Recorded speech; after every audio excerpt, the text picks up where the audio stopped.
يا ربنا اعترفنا بأننا أقترفنا وآننا أسرفنا على لظى أسرفنا يا ربنا اعترفنا. Assalamualaikum warahmatullahi wabarakatuh. Teman-teman Waalaikumsalam. semua sekalian, dimanapun kalian berada, semoga tetap selalu dalam kondisi sehat, walafiat, dan bahagia selalu. Jumpa lagi bersama channel YouTube Saung Pak RW, dan masih bersama saya selaku host, Mas Irfan. Tentunya juga dengan narasumber kita yang sangat kita hormati. Ini adalah Pak RW. Gimana Pak RW? Halo. Assalamualaikum. Ya, waalaikumsalam warahmatullahi wabarakatuh. Gimana nih Pak Baik, RW Mas Irfan. kabarnya Pak RW? Baik. Ya. Baik. Udah makan belum nih sarapan? Sudah. Saya sih belakangan ini lagi suka baca surat Al-Muzammil nih Pak RW. Iya. Saya diajarin gitu sebelum tidur baca Al-Muzammil tuh katanya pahalanya besar. Jadi belakangan ini saya lagi baca surat Al-Muzammil sebelum tidur. Nah, ini ngomong-ngomong kandungan makna atau dari pemaknaannya sendiri itu apa nih Pak RW? Bagaimana dari urutan tata bahasa dan nahu sorof dan lain sebagainya itu mungkin bisa dibahas pada kesempatan kali ini Pak RW. Oke, waktu dan tempat saya persilakan untuk Pak RW. Ya. Bismillahirrahmanirrahim. Assalamualaikum warahmatullahi wabarakatuh. Waalaikumsalam.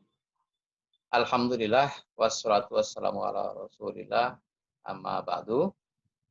Mas Irfan yang saya hormati serta para pemirsa sekalian yang berbahagia. Alhamdulillah pada hari ini kita bisa jumpa lagi melalui channel ini.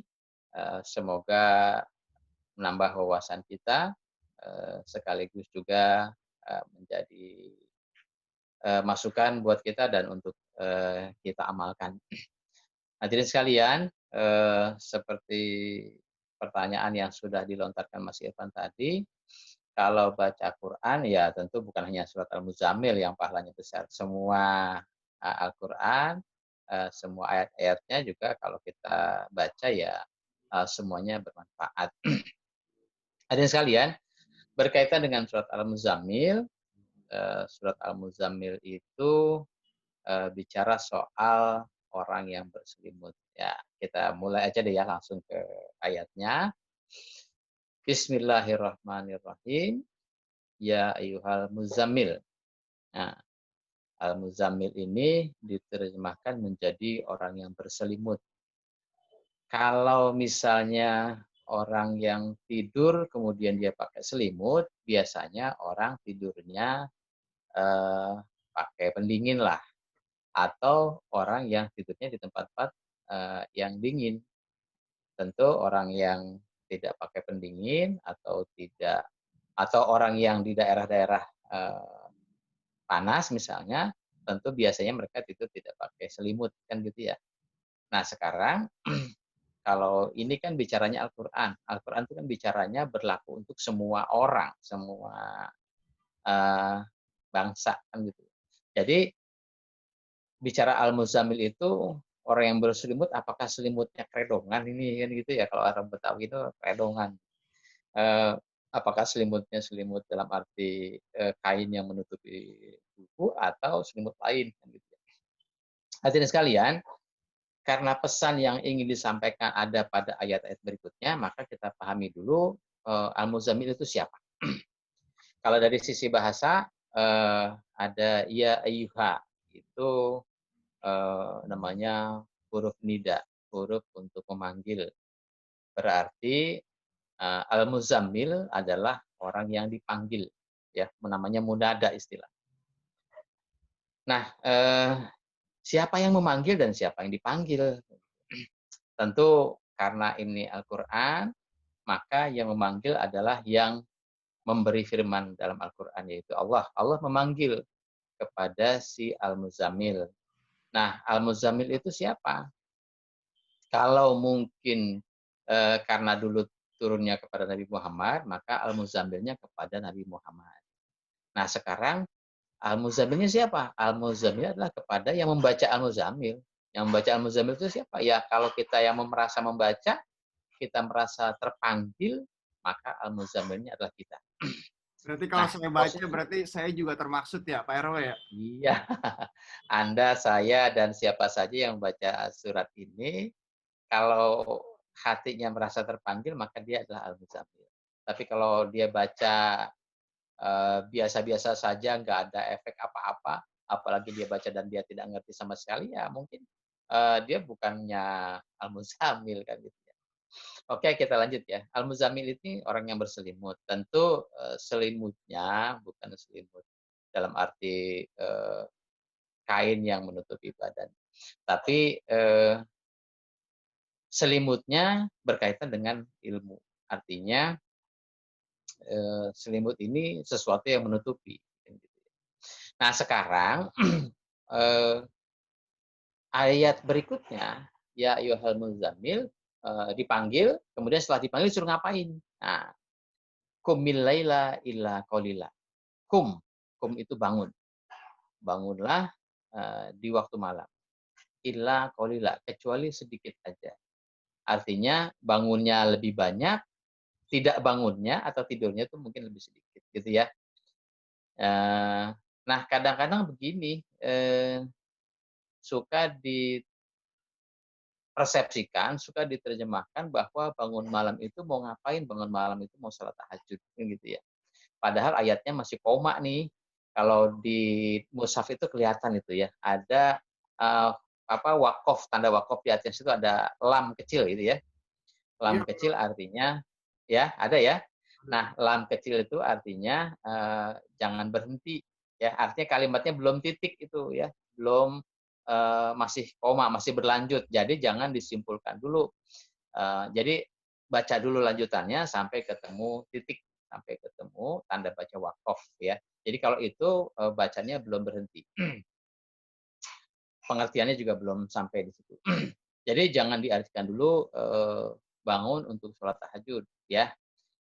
Bukan berarti tidak boleh, bukan. Artinya kalau kita mau bicara soal sholat tahajud, itu ayatnya jangan dipakai ayat yang ini. Ada lagi misalnya di surat Al-Isra, wa minal laili fatahajjad bihi nafilatan lak. Itu bicara ayat sholat tahajud. Tapi kalau Al-Muzammil ini bukan bicara sholat tahajud. Kita lanjut ayatnya. Ya ayyuhal muzammil qumil laila illa qalila nisfahu awin kus minhu qalila. Nah, tadi bangun malam kecuali sedikit. Artinya sedikit itu yang tidak bangunnya, yang bangunnya lebih banyak. Kemudian nisfahu, setengahnya. Gitu ya. Setengahnya dari malam itu, berarti setengah malam. Awin kus minhu qalila, atau kurangi dari setengahnya itu. Jadi katakanlah disuruh bangun di tengah malam, kemudian kalau memang mungkin capek, lelah dan sebagainya, bisa saja kurangi dari setengah malam itu, ya katakanlah menjadi sepertiga misalnya. Kemudian ayat lanjutannya, auzid alaihi. Auzid alaihi, tambahkan dari setengahnya. Jadi patokannya tengah-tengah itu ya, tengah malam. Tengah malam itu selanjutnya bisa dikurangin, bisa ditambah. Ya. Kalau kita ngukur nih, kita orang Indonesia, katakanlah antara siang dan malamnya kurang lebih hampir sama. Tapi mungkin di belahan dunia yang lain, kadang-kadang siangnya lebih panjang, kadang-kadang malamnya lebih panjang. Makanya ini tidak bicara jamnya ya, tapi bicara adalah waktu siang dan malam. Nah, tadi ukurannya adalah setengah malam, kemudian kurangin sedikit, ya, atau tambahkan sedikit. Jadi patokannya tengah malam itu bisa dikurangi, bisa ditambahkan di waktu bangun malam itu. Nah, sekarang bangun malamnya mau ngapain? Nah, ayat berikutnya, warattilil Qur'ana tartilan, ya, warattilil Qur'ana tartilan. Jadi bangun malam itu tujuannya adalah ratil Quran. Tartilan dengan sebagus-bagusnya, dengan sebaik-baiknya, dengan setekun-tekunnya, dengan sesungguh-sungguhnya bacaan Quran itu. Jadi ratil Quran itu dengan sebaik-baiknya lah, kan gitu ya. Artinya tartil ini lebih khusyuk daripada sekedar ikro ya, Pak RW? Jadi begini, ketika orang itu, ya kita kemarin sudah bahas soal Iqra, jadi Iqra itu membaca, dan membaca itu kan juga banyak artinya nih, ya. Membaca dalam arti tidak sekedar membunyikan huruf, tapi membaca, kemudian Memahami. memahami, untuk mengambil atau menangkap pesan-pesan yang ingin disampaikan oleh si penyampai pesan. Nah, ratil ini karena waktunya juga cukup panjang ya, setengah malam atau dikurangin atau ditambahkan dari setengah malam itu agar lebih seksama lah kan gitu ya, lebih baik lagi, lebih fokus gitu ya. Lebih khusyuk gitu ya Pak RW ya. Ya, lebih susu boleh. Kemudian ayat berikutnya, inna sanulki alaika kaulan sakilan. Ya, kenapa disuruh bangun malam? Karena tujuannya adalah untuk ratilil Qur'ana tartilan, untuk meratil Al-Qur'an. Meratil Al-Qur'an berarti membaca Al-Qur'an dengan sebaik mungkin, dengan sekhusyuk mungkin, dengan seksama lah, dengan fokus, dengan sungguh-sungguh untuk mempelajari Al-Qur'an. Kemudian inna sanulki alaika kaulan sakilan, karena di waktu karena Allah akan memberikan ini kepada kita yang bangun malam adalah kaulan sakilan. Kaulan sakilan apa sih?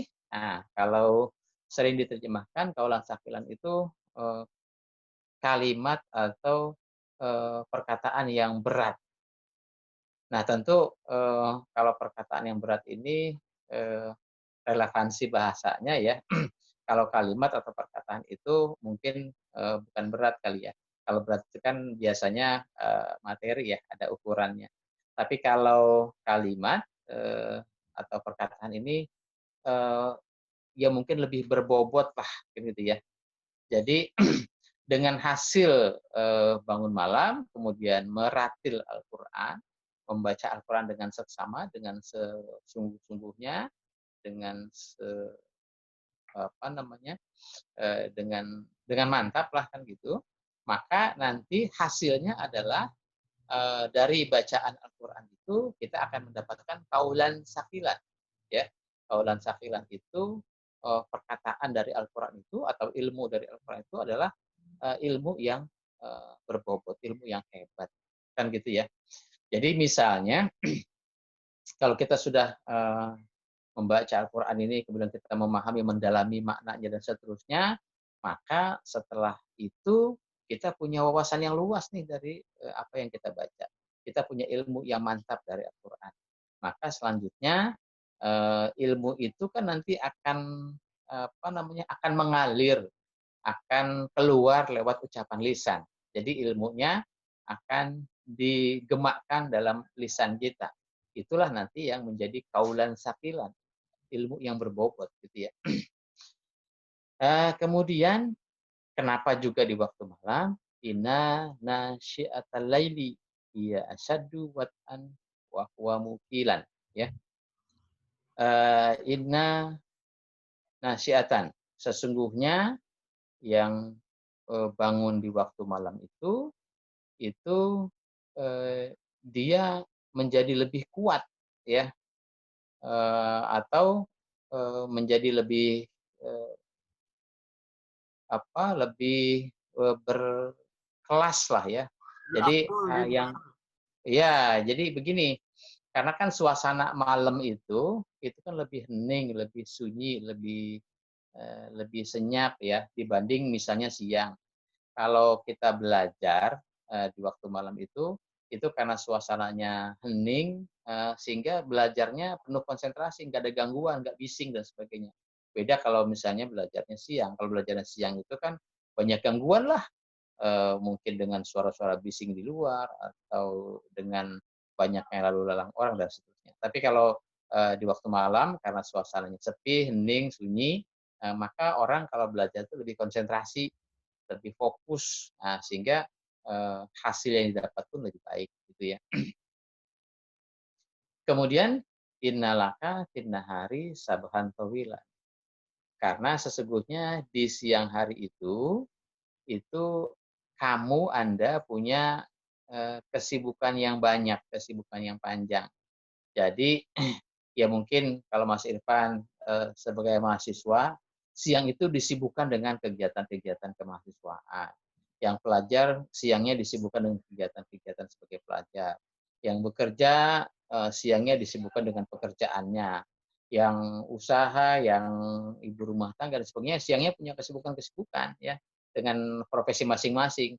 Tapi kalau malam biasanya orang mengambil waktu untuk istirahat. Nah, di antara waktu untuk istirahatnya itu diperintahkan untuk bangun malam di setengah malamnya atau dikurangin sedikit atau ditambahkan sedikit. Nah, di waktu malam itulah waktu untuk meratil Al-Quran. Nanti dari hasil ratil Al-Quran itu kita akan dapatkan kaulan sakilan, ilmu yang hebat, ilmu yang berbobot, gitu ya. Kenapa hebat? Ya karena kita dapatkan dari Al-Quran, gitu ya.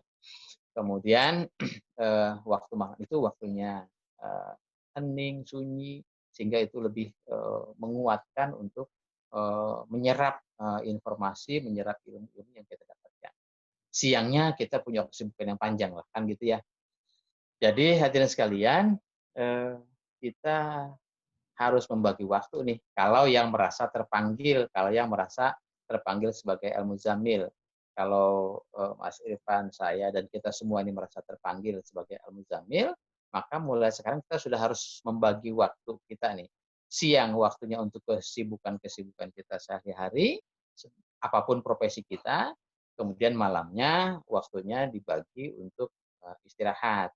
Nah, dari waktu istirahat itu Allah memanggil nih, qumil laila, bangunlah di waktu malam. Setengahnya atau kurangin dari setengah atau tambahkan dari setengah. Tergantung kondisi masing-masing lah ya. Mungkin kalau siangnya capek banget, mungkin ya lelah dan sebagainya, tetap diupayakan untuk bangun di waktu malam. Wah iya, tapi mungkin kalau memang punya kesibukannya yang terlalu melelahkan, ya mungkin dari setengah malam itu dikurangi.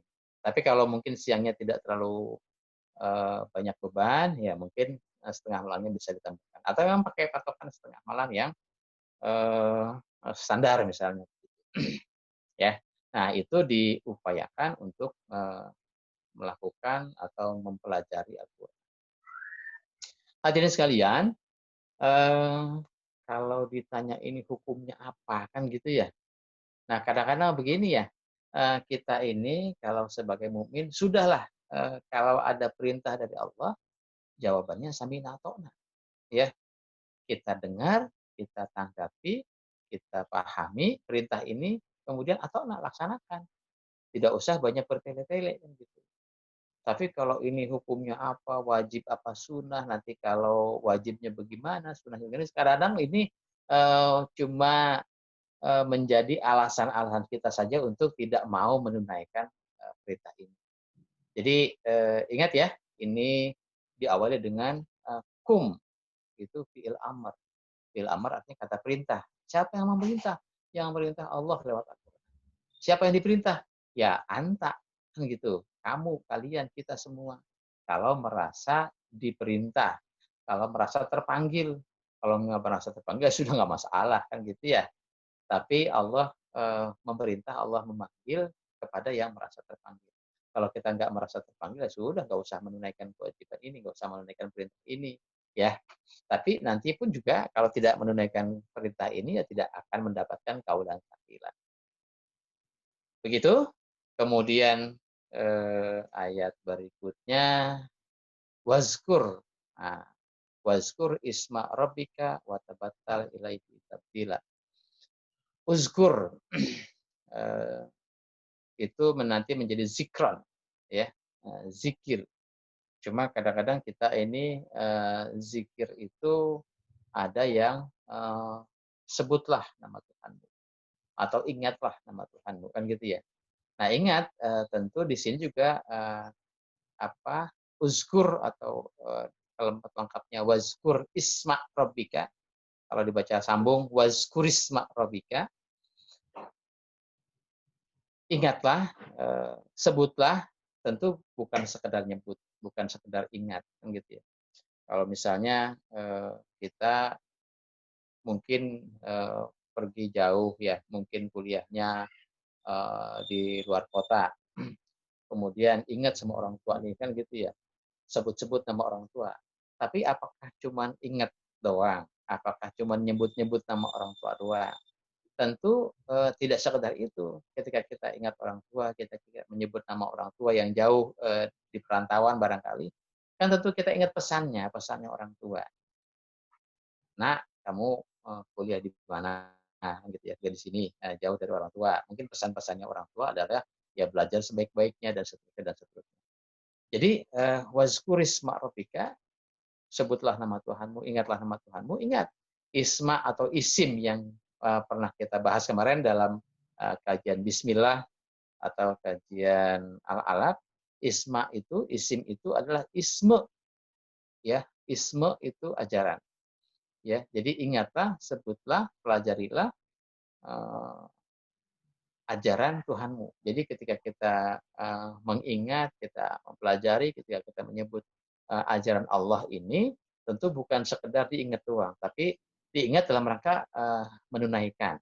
Jadi kalau misalnya kita ingat nih ada perintah aqimis shalah. Nah, tentu kan apakah saya ingat ada perintah aqimis shalah, ada perintah sholat kan gitu ya. Tapi dikerjain apa enggak?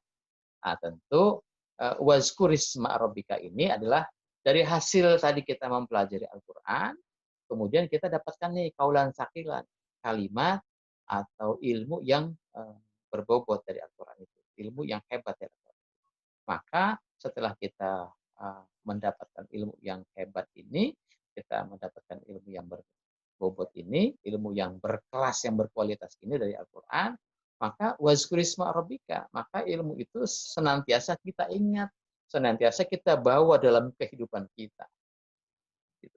Sehingga apapun nanti langkah kita akan didasari, akan diawali, akan dibimbing oleh ilmu dari Allah, dari Rabbika.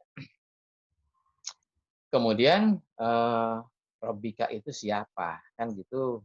Nah, di ayat berikutnya dijelaskan bahwa Rabbika itu adalah Rabbul Masyriqi wal Maghribi. La ilaha illa huwa fattahizhu wakila. Ya, Allah itu adalah pencipta alam semesta ya. Rabbun itu pembimbing, penguasa, pembina ya. Al-Masyriqi wal Maghribi. Nah, Masyriq Maghrib ini, kalau Masyriq itu kita terjemahkan menjadi belahan timur, Maghrib itu belahan barat. Nah, kalau bicara soal belahan timur, belahan barat ini kaitannya dengan kehidupan alam semesta. Ada bagian timur, ada bagian barat. Tapi kalau kehidupan alam semesta ini kita tarik ke dalam kehidupan sosial budaya kita, maka ada orang timur, ada orang barat. Ada blok timur, ada blok barat. Kan gitu ya. Nah, tentu kita ini yang sudah mendapatkan kaulan sakilan dari hasil ratilil Quran atau tadi, maka kita mendapatkan ilmu. Nah, ilmu ini yang harus kita pegang, yang harus kita gunakan menjadi landasan kehidupan kita dalam mengaruhi kehidupan ini, baik ada di timur maupun ada di barat, atau ada di mana saja. Jangan ngikutin budaya timur, budaya barat yang kalaupun budaya itu tidak sesuai dengan perintah Allah. Tapi kita harus mengikuti ilmu Allah dalam rangka mengarungi kehidupan di muka bumi ini. Ya. Kemudian wasbir ala ma yaquluna wahjurhum hajran jamila. Wasbir itu sabar ya. Sabar. Sabar itu artinya begini. Setelah kita ratilil Quran itu, kita akan mendapatkan kaulan sakilan. Ya. Setelah kita akan kaulan sakilan, maka kita berpegang teguh nih dengan ilmu Allah, berpegang teguh dengan ajaran Allah dalam menata kehidupan kita di muka bumi, dalam menjalankan aktivitas kita di muka bumi, aktivitas kita sehari-hari lah kan gitu ya. Tentu nantinya banyak orang yang akan ngoceh, banyak orang yang akan komen lah kan gitu ya. Ah, so alim tuh. Begini, begitu dan seterusnya. Suci Mungkin orang gitu banyak orang ya. mencibir ya. Ya banyak yang bersikap negatif, tapi ada juga yang bersikap positif kan gitu ya. Tapi umumnya memang banyak orang yang akan bersikap negatif. Maka kata Allah, wasbir ala ma yaquluna. Eh, Bersabarlah kan gitu ya. Teguh bertahanlah, konsekuenlah kan gitu ya dari segala apapun ocehan-ocehan orang di luar sana yang mungkin tidak sependapat atau yang merasa ini kita terlalu fanatik dan sebagainya. Nanti biarlah wazarni wal mukadzibina ulil na'mati wa mahiluhum qalila. Biarlah nanti urusan Allah lah yang akan menangani kelompok-kelompok orang-orang yang kayak gitu. Yang penting kita setelah mendapatkan atau setelah memahami pesan-pesan yang ingin disampaikan dalam Al-Quran, yang kita serap, yang kita dapatkan dari hasil batil ini, tentu konsekuen saja. Wazkurisma rabbika ya, mantapkan itu dalam kehidupan kita sehari-hari. Amalkan dalam kehidupan sehari-hari. Kalau sudah mantap, ya apapun ocehan orang, apapun omongan orang, ya apa ya, bahasanya biarkan aja lah itu hak orang untuk menilai kita. Yang penting kita menilai diri kita, mengukur diri kita dengan ukuran dari ajaran Allah. Kira-kira begitu Mas Irfan, setengah dari surat Al-Muzammil. Kemudian saya juga pernah membaca buku tentang kesehatan ya. Jadi dalam buku itu disebutkan, saya lupa nih baca bukunya udah lama. Jadi kalau malam hari itu waktu untuk pergantian sel-sel yang sudah rusak. Jadi kalau kan manusia ini kan ada terbangun oleh sel-sel ya. Nah, ada bagian-bagian sel-sel yang sudah rusak itu nanti akan diganti oleh organ tubuhnya dalam tubuh manusia, itu dalam tubuh kita ya. Nah, pergantian itu terjadi pada saat malam hari gitu. Nah, sehingga sebetulnya ketika kita sedang bangun malam, ketika kita sedang tilil Quran, atau nanti pada ayat lain dilanjutkan dengan tahajud gitu kan, maka saat itu akan terjadi pergantian sel-sel yang rusak dengan sel-sel yang baru. Sehingga alam pikiran ini sedang konsentrasi berhadapan dengan firman Allah, berhadapan dengan ilmu Allah. Di sisi lain, secara biologis, sel-sel juga akan ikut terbawa, gitu ya. Artinya, secara mental, kejiwaan, alam pikiran dan sebagainya sedang konsentrasi dengan Al-Quran. Di sisi lain, sel-sel yang sedang terjadi pergantian itu juga akan terbawa secara biologis oleh oleh perintah-perintah Al-Quran. Jadi ada kalau secara biologis kan organ tubuh ini sudah atoin atau iin ya, sudah secara sunatullah itu mengikuti peraturan Allah, sehingga tinggal kita manusianya ini yang harus juga sama-sama mengikuti sunatullah. Kira-kira begitu Mas Irfan ya. Kita diskusi kita, pembicaraan kita untuk surat Al-Muzammil. Mungkin kesempatan lain kita bisa tuntaskan ya surat Al-Muzammil. Karena bagian-bagian yang lain juga cukup menarik. Karena waktu yang terbatas ya barangkali kita nggak bisa tuntaskan pada saat ini. Iya, benar Pak RW. Ya. Oke, begini Pak RW. Kalau tadi Ya. Ternyata ada penjelasan ilmiah mengenai pergantian sel itu, artinya ternyata ini membuktikan salah satu keajaiban dari Al-Quran itu sendiri ya Pak RW ya. Ternyata ada manfaatnya, ada bagus gitu untuk kesehatan. Cuman yang saya pernah dengar itu juga waktu saya kecil itu sering didoktrin bahwa kita tuh harus tidur 8 jam gitu. Nah, sementara kalau misalkan kita bangun tengah malam kan jadi nggak jadi 8 jam gitu Pak RW, ya kan? Nah, Oke. ini apa? Bagaimana ini Pak RW menanggapinya bahwa kita ini tidur harus 8 jam, tapi ada ayat Al-Quran mengatakan bahwa kita harus bangun tengah malam, jadi nggak jadi 8 jam. Ya ini Iya, iya. sebenarnya apakah ini jangan-jangan doktrin dari Barat gitu yang tidak mengenal Al-Quran sehingga menyiarkan 8 jam. Tapi kan mereka orang Barat nggak bisa disalahkan juga gitu. Mereka Ya, mengaku bahwa ini argumennya dari hasil penelitian, dari hasil riset gitu Pak RW. Bagaimana nih tanggapannya? oke. Ya, jadi gini, kalau dari kecil itu memang, anak kecil itu sebaiknya tidur 8 jam, gitu ya. Tapi biasanya seiring dengan pertumbuhan usia, dengan ya kita lah sendiri mengalami ketika sudah usia-usia dewasa itu, Dengan kita Pak RW, rata-rata Pak RW beda jauh sama saya. iya, eee, tidur mungkin, kalau orang yang kondisinya kurang sehat ya barangkali dia perlu istirahat yang cukup lah kan gitu ya. Tapi buat orang-orang yang sehat ya, eee, tidurnya ya kebanyakan juga kalau 8 jam kan gitu ya. Apalagi kita misalnya saya pernah dengar misalnya baca dulu, kisahnya Pak Habibie kan gitu ya. Mungkin, dia tidurnya barangkali cuma 2 sampai 3 jam aja sehari kan gitu ya. Kenapa? Karena kalau memang tidur sampai 8 jam ya waktunya habis buat tidur semua. Jadi, sebetulnya gini, kembali kepada kita masing-masing, kita, mengukur, eee, apa, kondisi kita lah ya. Kalau kondisi fit sih mungkin, ya tidur 3 4 jam cukuplah, sehari gitu ya. Karena yang penting tidur itu bukan soal, lamanya, tapi soal, ada kualitas tidur kan gitu ya. Kalau orang yang tidurnya betul-betul nyenyak, dia bisa mendapatkan istirahat yang cukup. Tapi kalau tidurnya 8 jam, 10 jam, tapi tidurnya gelisah gitu ya, justru malah, tidak maksimal.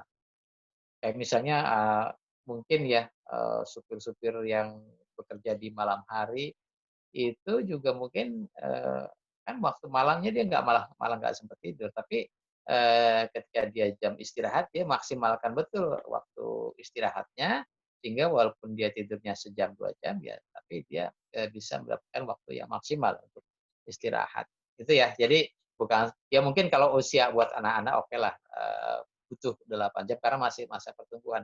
Tapi buat orang-orang yang sudah dewasa, eee, bisa ngatur sendirilah gitu ya. Ya, saya setuju itu Pak RW bahwa tidur itu bukan hanya soal lama atau tidaknya, tapi berkualitas Iya, atau tidaknya itu saya setuju. Karena saya iya, belajar psikologi sendiri juga di dalam psikologi saya mempelajari bahwa kualitas tidur itu juga harus baik gitu, nggak hanya lama atau tidaknya. Karena banyak orang yang tidurnya lama gitu, bahkan sudah lewat dari 8 jam, bisa sampai 9 atau 10 jam, tapi begitu bangun badan pegel-pegel, sakit, wah, kepala iya, masih puyeng gitu. Nah itu berarti selama tidur dia masih sebelum tidur dia stres itu mikirin sesuatu, sehingga pas tidur kualitas tidurnya jadi tidak baik. Akhirnya ketika bangun rasanya kayak nggak tidur gitu. iya, Jadi benar ini Pak RW. oke, ya, ya, Pak RW. Oke Pak RW, dari saya cukup segitu sih pertanyaannya. Kalau mengenai tadi udah dibahas Pak RW, kalau misalkan security gitu, satpam yang biasanya shift malam gitu, itu oh, iya, iya, ayatnya ini ketika malam, iya, ketika siang itu dia termasuk lakukan termasuk beraktivitas. Al-Muzzammil apa enggak gitu ya? Nah Oke, iya itu jadi gimana begini, tuh? heeh, karena situasi dan kondisi yang berbeda kan gitu ya. Mungkin, memang tidak semua orang, eee, punya kebiasaan siang kerja, malam istirahat kan gitu ya. Ada juga memang yang, Kebalik gitu dituntut Pak RW. untuk, kebalik kan gitu ya. Karena emang terus terang, katakanlah sektor-sektor vital kan ya, kayak misalnya listrik, telekomunikasi, kemudian, mungkin rumah sakit dan sebagainya, nggak mungkin juga, bekerja, seperti normal siang kerja, malam istirahat, enggak ya. Jadi mereka pun juga harus ada, kewajiban-kewajiban menjaga, eee, kondisi, lingkungan bekerjanya yang 24 jam kan gitu, maka dibagi shift kan gitu ya. Dibagi shift ada yang siang dan ada yang malam. Ya tentu barangkali, ya kalau memang katakanlah kebagian, shift malam, dia harus bekerja di waktu malam, ya mungkin tinggal diganti aja waktu waktu belajarnya, di siang hari. Karena kan istilah sabhan tawilan itu, kalau dia kesibukannya di siang hari, maka malamnya buat istirahat. buat belajar, buat latih. Tapi kalau kesibukannya di malam hari, ya mau tidak mau kita menyesuaikan saja. Berarti siangnya siang dalam arti eh, apa namanya ada matahari di siang hari itu ya untuk istirahat dan untuk belajar. Saya kira fleksibel aja lah kan gitu ya. Yang penting kita merasa terpanggil apa enggak nih dengan surat Al-Muzammil ini. Kalau kita merasa terpanggil, hayo untuk sama-sama mempelajari, mengkaji Al-Quran dengan sebaik mungkin. Agar kita, karena ini Al-Quran adalah hudan, adalah petunjuk buat kita, maka petunjuk itu harus kita pelajari. Agar setelah kita pelajari, kita pahami, kita bisa mengamalkan. Itu sih yang penting ya, Mas Irfan. Ya, artinya intinya tetap jangan lupa tartil Al-Quran gitu ya Pak RW ya. Mau Oke, kerja ya. siang, mau kerjanya malam, mau kerjanya jam berapapun, jangan lupa gitu ya tartil Al-Quran. Ya, Karena ya. kita ini umat Islam, jangan jauh dari pedoman kita yaitu Al-Quran. Benar gitu ya Pak RW ya? Oke, ya, siap. Oke, iya. Dari saya juga cukup nih. Terima kasih banyak nih Pak RW sudah memberikan saya ilmu mengenai surat Al-Muzammil ini. Jadi saya nanti kalau baca Al-Muzammil lagi, saya sudah ngerti gitu. Jadi uh, esensinya berubah gitu. Yang tadinya hanya sekedar Ya, baca, sekarang baca udah ada sedikit ilmu, jadi enak mungkin nanti ya kalau baca. Terima kasih banyak nih Pak RW. oke, ya. Ya. Untuk Sama-sama. pemirsa sekalian, terima kasih sudah menyaksikan channel YouTube kami di video kali ini. Jangan lupa untuk tetap terus dukung channel kami dengan cara subscribe dan like, juga share. Bagi yang ingin bertanya atau ada request topik, bisa tulis komen di video bawah kami. Akhir kata, saya mengucapkan mohon maaf apabila ada salah kata. Dan sebelum saya tutup, Pak RW, ada kata-kata terakhir atau tidak nih Pak RW? Nah, cukup. Cukup ya? Oke, nanti kita bisa Ya, ketemu di pertemuan yang akan datang. Mungkin bisa oke. melanjutkan Al-Muzammil lagi atau di surat lain. Intinya tetap terus saksikan YouTube channel kami dan wassalamualaikum warahmatullahi wabarakatuh. Waalaikumsalam warahmatullahi wabarakatuh.